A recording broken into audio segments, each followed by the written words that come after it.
Congratulations on another lesson complete. Thanks. We're almost done the school year. Yeah. How do you think your lesson went? Pretty well. I used a lot more visuals and technology in this one than in previous lessons, Yeah. so I feel like I'm starting to take some of those criticisms and work them in. Yeah, I definitely saw that. You're definitely improving upon a lot of your lessons, even though originally they were good, but now you're starting to understand and adapt more, which is really good, I think.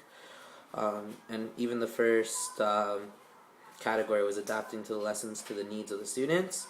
So you slow down, obviously, because I'm teaching ESL, so that was really good. And you break down the concepts that are difficult to students, so you don't necessarily just say the whole word or something. You'll break it down into segments or break down the concept into segments, which is really good.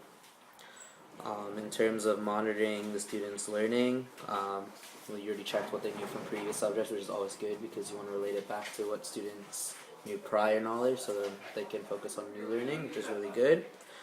And you had the students make sentences with their new vocabulary words. So it's one thing just to say a word, but it's another thing to use a word. So when you use the word, it's a lot better, and that's why even with the definition sometimes, because they just memorize the definition, but if you know how to use the word, it's a lot better. You checking to see what the students do and not understand about the concept. So again, after you said the word, then you check were they ready or not ready, if they understood it or not. So you just did that double check, which is really good. In terms of different instruction roles, you had the instructor teaching the students you were teaching the students by providing the information, which was really good. But then you had the audience watch the students, and then you got the audience involved. So you were kind of shifting the roles a little bit, which was really good. And as always, you're walking around, facilitating, which is, I think, one of the best ways of teaching, because you allow the students to take the lead and see where it goes. And then if it goes off topic, you can kind of bring it back. But maybe sometimes, even if it does go off topic, it might be good to let it go with it. Maybe you see oh, they're going there, and it's something you need to discuss or something in terms of, especially issues with social justice or racism or things like that. If the students lead themselves there, maybe that's the time to pause it and have a conversation about that, because the students went there themselves. So it's always good just to keep an eye out of that. That wasn't the case in this lesson, but I'm saying in general, sometimes it's okay to let them go on, and then you maybe pause the lesson and go a different route. In terms of engaging the students' skill development, you had the students create sentences with their new vocabulary word. This allowed them to synthesize their own grammar and see how they're using the words. Also, something I like to do is maybe you can have a student today or a student in a lesson or something that can be your sidekick or your side teacher or something. Okay. And then he can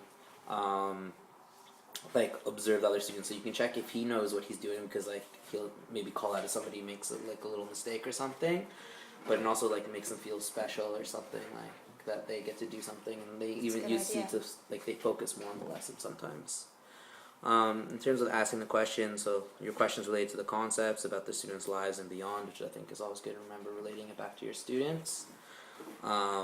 You ask the questions to see what they already knew, and the reading comprehension and expanding on the knowledge questions was really good as well. Awesome, thank you. I like the suggestion about having a student teacher helper. Yeah, I sometimes try to do it in my class. It also works best, maybe start off with students that you know are maybe higher, and then but don't make the students that are weaker go last. So, because you want to make them feel special too, so maybe after two good students or something like that, in the middle, so they start to get a realization what it is. It's funny, my first instinct was actually to go with my lowest kid first to get them engaged. Yeah, but you want to get them I find that you want to have a set role, because if it goes badly on the first try, then every kid's gonna be not take it seriously. That's a good idea. So good point. Don't make the lowest student go first. Maybe somebody that's gonna do really well, because again, it's not gonna work. Say the student doesn't get the concept, and then they're calling everybody out, and then you're well, no, actually you're wrong. It kind of defeats the purpose. So try to ease it in a little bit. But yeah, have any other questions or? No, that's great. Thank you so much.